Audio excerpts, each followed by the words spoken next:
Clone consoles sound like a great idea until your games just don't work. What? I've owned 3 of them and only one was actually worth keeping. So here's my experience.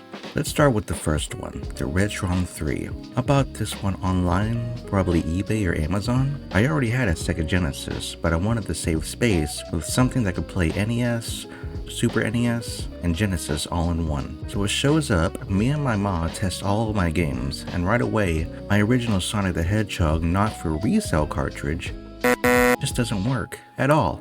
Huge red flag. Some games did work though. I remember playing Zelda, A Link to the Past, and it ran fine. But the Super Nintendo audio, awful, super sharp, almost ear-piercing. Every rupee sound, every puzzle jingle, it was rough. To be fair, it had some positives. It looked nice, supported all 3 systems, had S-Video output, and you could use original controllers. The S-Video only really looked better on a CRT though. In the end, I returned it, and honestly didn't regret it. I just went back to emulation for a while, then I tried something else. The second console was a Yobo FC Twin Slim. Smaller, simpler kind of cute little system. This one only played NES and Super Nintendo, but I still had my Genesis, so it wasn't a big deal. This one worked pretty well, no major issues. It only had composite output, and for some reason, a random USB port that didn't seem to do anything. Maybe it charged your phone? I had no idea. I ended up giving it to my brother for Christmas with a couple of games,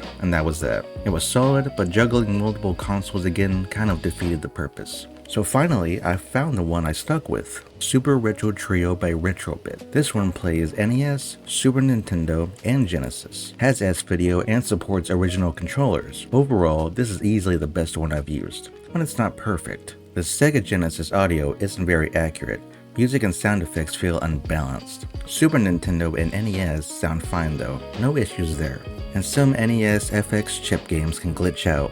Like Star Fox, sometimes the background would just freeze, then start moving again. Super weird. Later on, I picked up the Super Retro Advance adapter so I could play some Game Boy Advance games. And this thing is basically its own console, it runs off its own chip, and the Trio just powers it. I played stuff like Minish Cap and Metroid Zero Mission. And yeah, problems showed up fast. The audio pops during intense moments,